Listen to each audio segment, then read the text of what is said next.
नमस्कार दोस्तों, देश की सुरक्षा के नियम क्या कहते हैं और आखिर इस किताब के अंदर क्या लिखा हुआ है। अब ये 100% ऑथेंटिकेटेड है। ये नारावाने जी का मेमोयर है।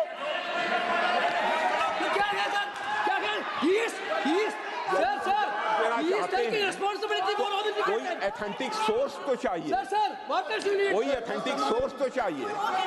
और जिस किताब का उल्लेख वह कर रहे हैं वह किताब आज तक प्रकाशित ही नहीं हुई है। ये उल्लेख कहां से कर रहे हैं मैं ये जानना चाहता हूं। आखिर सेना के द्वारा और सरकार के द्वारा अपने ही पूर्व आर्मी चीफ की किताब को प्रकाशित होने से क्यों रोक दिया गया है? क्या एक पूर्व आर्मी जनरल को, आर्मी चीफ को अपनी आत्मकथा लिखने का और प्रकाशित करने का कोई अधिकार नहीं है, जबकि किताब का कवर पेज प्रकाशित हो चुका है और इसके कुछ अंश, कुछ भाग मीडिया में भी आ चुके हैं। एक ऐसी किताब जिसके जिक्र मात्र से संसद में बवाल खड़ा हो गया, संसद में हड़कंप मच गया। राहुल गांधी विपक्ष के नेता और पक्ष दोनों आमने सामने हो जाते हैं। राहुल गांधी को किताब का नाम तक नहीं लेने दिया गया था और उसकी अंदर की चीजों को पढ़ने की इजाजत तो बिल्कुल भी नहीं दी गई। राजनाथ सिंह हमारे रक्षा मंत्री खड़े होते हैं और बोलते हैं कि यह किताब अभी प्रकाशित नहीं हुई है, ये अनपब्लिश्ड बुक है, ये अप्रकाशित किताब है, इस किताब को अभी रिव्यू किया जा रहा है, इसकी जांच की जा रही है, अभी यह किताब पब्लिश्ड नहीं हो पाई है, तो इसका नाम भी नहीं ले सकते आप और ना ही इसके अंदर की बातों को संसद में रख सकते हो। तो फिर सवाल खड़ा होता है कि आखिर इस पुस्तक के अंदर क्या है, ऐसे कौन से राज दफन है और सरकार को आखिर किस बात का डर है। मोटे तौर पर अगर हम देखें तो यहां पर एक तो देश की सुरक्षा बीच में आ रही है कि हमारे सिक्योरिटी या देश की सुरक्षा को सार्वजनिक या पब्लिक नहीं किया जा सकता है, और एक तरफ हमारी सरकार की डिसीजन मेकिंग बीच में आ रही है, सरकार की निर्णय लेने की क्षमता के ऊपर सवाल खड़े हो रहे हैं। इस किताब का नाम है 4 स्टार्स ऑफ डेस्टिनी। यह हमारे पूर्व थल सेना प्रमुख, पूर्व आर्मी चीफ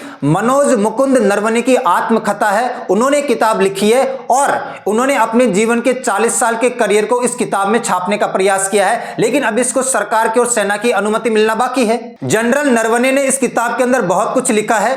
2020 में जून के महीने में भारत और चीन के बीच में जो गलवान संघर्ष हुआ उसके बारे में इसमें लिखा हुआ है। उसके बाद में भारत और चीन के बीच में जो डिसएंगेजमेंट हुआ वो इसके बारे में लिखा हुआ है। उसके बाद में भारत और चीन ने सीमा विवाद सुलझाने के लिए जो मीटिंग्स वगैरह की वो सारी की सारी बातें इसके अंदर लिखी हुई है। हम सभी को पता है कि जून 2020 में गलवान संघर्ष में भारत के 20 जवान शहीद हो गए थे और चाइना के भी दर्जनों जवान मारे गए थे या शहीद हो गए थे। 1923 में जो ऑफिशियल सीक्रेट एक्ट बना था वो भारत की सुरक्षा को ध्यान में रखते हुए भारत में कोई भी वर्दीधारी अधिकारी है, यानी कोई भी ऐसी सुरक्षा से जुड़ी हमारी संस्था है, कोई ऑर्गेनाइजेशन है, चाहे वो इंटेलिजेंस ब्यूरो हो, चाहे वो रो हो, चाहे वो नेशनल इन्वेस्टिगेशन एजेंसी हो, चाहे आर्मी हो, नेवी हो, एयरफोर्स वगैरह हो, इनका कोई भी बड़ा अधिकारी, वर्दीधारी अधिकारी जिसके पास देश की बहुत सारी सुरक्षा से संबंधित जानकारियां है, इस 1923 वाले ऑफिशियल सीक्रेट एक्ट के तहत वो किसी भी बात को प्रकाशित नहीं कर सकता है या उसको सार्वजनिक नहीं कर सकता है। ये एक्ट उनके ऊपर रोक लगाता है, उसको रोकने का प्रयास करता है और 2021 में सरकार ने इस ऑफिशियल सीक्रेट एक्ट के अंदर और ज्यादा सुधार कर दिए और ज्यादा सख्ती कर दी। जून 2020 में जब भारत और चीन के बीच में गलवान संघर्ष हुआ उस समय जनरल नरवणे भारत के सेना प्रमुख हुआ करते थे, वही कमान संभाल रहे थे। अक्टूबर 2023 में जनरल नरवणे ने न्यूज एजेंसी पीटीआई को बताया कि उन्होंने अपनी एक आत्मकथा लिखी है, ऑटोबायोग्राफी लिखी है, जिसका नाम है 4 स्टार्स ऑफ डेस्टिनी, और मीडिया ने उसके कुछ अंश उस समय जारी भी किए थे। इसके अंदर उन्होंने भारत के प्रधानमंत्री, गृह मंत्री, रक्षा मंत्री, नेशनल सिक्योरिटी एडवाइजर का जिक्र किया है। उन्होंने इसके अंदर भारत और चीन के बीच में जो बातचीत हुई है, एंगेजमेंट हुआ है, कमेटियां बनी है, मीटिंग वगैरह हुई है, बैठक वगैरह हुई है, उनका जिक्र किया है। उन्होंने इसके अंदर उन्होंने अपने जो निचले अधिकारियों से बातचीत की, दो डायरेक्शंस ऑर्डर्स दिए, उन सब के बारे में इसके अंदर चर्चा कर रखी है। अब हम इस बात को जान लेते हैं कि एक्चुअली वो कौन सी बात इस किताब के अंदर लिखी हुई है, वो कौन सा पैसेज है, कौन सा गद्यांश जो मीडिया में प्रकाशित हुआ और उसके ऊपर इतना बवाल या इतना विवाद खड़ा हो रहा है। मैं आपको एक बात पहले बता देता हूं कि जून 2020 में गलवान इंसिडेंट हो चुका है, भारत और चीन के सैनिकों के बीच में झड़प हो चुकी है और भारत के 20 जवान शहीद हो चुके हैं, चाइना के भी दर्जनों सैनिक मारे गए हैं, आप ये कह सकते हैं। तो गलवान इंसिडेंट जून में हो चुका है। ये जो घटना का जिक्र हुआ है वो है 31 अगस्त 2020 की घटना, ये अगस्त के महीने की घटना है, तारीख है 31 अगस्त। यह विवाद 31 अगस्त 2020 की रात के घटनाक्रम पर केंद्रित था, जिसका वर्णन अंशों में किया गया है। इससे पहले उस दिन भारतीय सेना ने एक साहसिक अभियान को अंजाम देते हुए पेंगोंग त्सो के दक्षिण में कैलाश पर्वतमाला की महत्वपूर्ण चोटियों पर कब्जा कर लिया था, यानी चाइना की सेना को खदेड़ दिया था और वहां पर चोटियों पर थोड़ा कब्जा कर लिया था। इन चौकियों से नीचे तैनात पीएलए सैनिकों पर नियंत्रण स्थापित किया जा सकता था। और जून 2020 में गलवान संघर्ष के बाद महीनों से चले आ रहे गतिरोध के बाद सामरिक समीकरण में बदलाव आया, जिसमें 20 भारतीय और दर्जनों चीनी जवान शहीद, यानी गलवान की घटना हो चुकी है और उन्हीं से संबंधित यह सारी सीरीज चल रही है। लेकिन यह पर्टिकुलर घटना है 31 अगस्त 2020 की। अब पढ़ना ध्यान से। इस विवरण के अनुसार चीनी टैंकों और पैदल सेना ने रेचिंगला की ओर बढ़ते हुए जवाबी कार्रवाई की और भारतीय चौकियों से कुछ 100 मीटर की दूरी तक पहुंच गए, यानी फासला ना के बराबर था, 150 मीटर का फासला रह गया था। चीनी सेना वहां तक पहुंच जाती है अपने हथियार लेकर।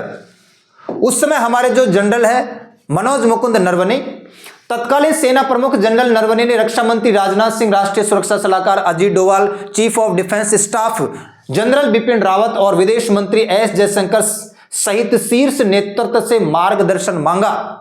सवाल सीधा था, अगर पीएलए अपना हमला जारी रखती है तो क्या आदेश होंगे, मुझे क्या करना चाहिए? अगर चाइना की आर्मी हमला जारी रखती है, हमारे ऊपर चढ़ाई करती है, तो मेरे ऊपर या मेरे लिए क्या आदेश है? रिपोर्ट के जिन अंशों को पढ़ा गया है उनके आधार पर नरवणे का यह सुझाव प्रतीत होता है कि क्या किया जाना चाहिए था, उस वक्त क्या किया जाना चाहिए था, इस पर निर्णय तुरंत या निर्णायक रूप से नहीं लिया गया। मेन मुद्दा यह है कि तुरंत निर्णय नहीं लिया गया। बार बार जनरल नरवणे हमारी टॉप लीडरशिप को कॉल कर रहे हैं, उनसे बार बार पूछ रहे हैं कि मेरे लिए क्या आदेश है, मुझे क्या करना चाहिए। बस 150 मीटर का फासला है, बिल्कुल हम आमने सामने हो चुके हैं। तो यहां पर मेन मुद्दा यह कि निर्णय तुरंत या निर्णायक रूप से नहीं लिया गया। अंततः बहुत देर बाद ऐसा बोला जाता है, राजनाथ सिंह के माध्यम से जो प्रतिक्रिया आई, जिसे प्रधानमंत्री नरेंद्र मोदी से जोड़ा गया, वह यह थी कि जो उचित समझे वही करें। अंत में सरकार ने या हमारी गवर्नमेंट ने बोल दिया था कि जो आपको उचित लगे, सिचुएशन को देखते हुए आपको पूरा अधिकार है, जो भी आप कर सकते हैं कीजिए। यहां पर जनरल मनोज मुकुंद नरवणे शायद ये बोलना चाहते हैं कि मुझे अकेला छोड़ दिया गया, मेरे हाथ पर एक तरीके से कट गए थे, मेरी टॉप लीडरशिप कुछ डिसीजंस वगैरह नहीं ले पा रही थी, मुझे नहीं बता पा रही थी, सिचुएशन इतनी क्रिटिकल थी कि दोनों आमने सामने हैं, कभी भी कुछ भी हो सकता था, तो मुझे थोड़ी देर के लिए अकेला छोड़ दिया मेरी लीडरशिप ने। यह भावार्थ राहुल गांधी का है, जो मैं आपको बता के बोल रहा हूं कि राहुल गांधी यह कहना चाह रहे कि हमारे आर्मी के जनरल को टॉप लीडरशिप ने बिल्कुल अकेला छोड़ दिया उन हालातों में जब टॉप लीडरशिप की डिसीजन मेकिंग की सख्त जरूरत थी। यह है मुद्दा एक्चुअल में जो आपको भावार्थ समझना है। नरवणे ने इसे सैन्य कमान श्रृंखला को परिचालन अधिकार सौंपे जाने के रूप में समझा। नरवणे ने समझा कि अब हमारी सरकार का आदेश आ चुका कि जो भी मुझे उचित लगता है, मुझे डिसीजन लेना चाहिए। मेरे खुद के रोंगटे खड़े हो रहे हैं, ठीक है, पढ़ते पढ़ते। अधिकार सौंपे जाने के रूप में समझा।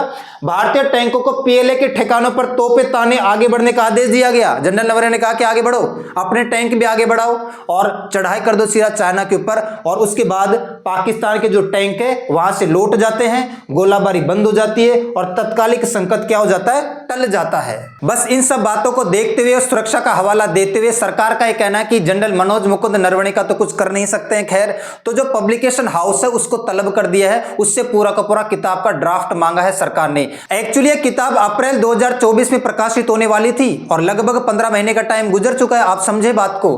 और यह हमारी नई दिल्ली राजधानी के साउथ ब्लॉक की आलमारी में कहीं ना कहीं बंद होकर रह गई है। अच्छा, इस किताब के अंदर एक और महत्वपूर्ण जानकारी मुझे मिली। इसके अंदर अग्निपथ योजना का भी जिक्र है, जो हमारे अग्निवीर बनते हैं अग्निपथ योजना के तहत, उनका भी जिक्र है। जनरल मनोज मुकुंद नरवणे लिखते हैं कि पहले यह बातचीत हुई थी कि हम 75% सैनिकों को रखेंगे और 25% को वापस घर भेज देंगे, लेकिन सरकार ने एक्चुअली क्या किया कि 25% को रखेंगे और 75% को वापस भेज देंगे। सरकार और आर्मी के बीच में इसके ऊपर थोड़ी तानातानी हो गई थी। यहां पर आर्मी चाहती थी कि 75% को रखा जाए, 25% को घर भेज दिया जाए, लेकिन सरकार ने जो डिसीजन लिया वो लिया कि 25% को मात्र रखा जाए, 75% को वापस से घर भेज दिया जाए। और अग्निवीर के वेतन के ऊपर भी यहां पर बवाल मचा था कि 20,000 वगैरह जो वेतन रखा गया अग्निवीर लोगों का, उसके ऊपर भी आर्मी और सरकार के बीच में थोड़ी तनातनी हो गई थी। और यहां पर यह भी लिखा मिला मुझे कि बहुत आनन फानन में डिसीजन लिया गया। बहुत ही तेजी से डिसीजन लिया गया अग्निवीर योजना को चलाने के लिए, अग्निपथ योजना को चलाने के लिए। तो सारी की सारी बातें इसके अंदर लिखी हुई है। इसी वजह से सरकार शायद इस बात से कतरा रही है कि इसको प्रकाशित होने से रोका जाए कैसे भी करके, वरना बहुत सारी बातें खुल जाएगी। आपके इसके ऊपर क्या राय है कमेंट में जरूर लिखना। मिलते हैं किसी नेक्स्ट क्लास में, तब तक के लिए सभी को धन्यवाद।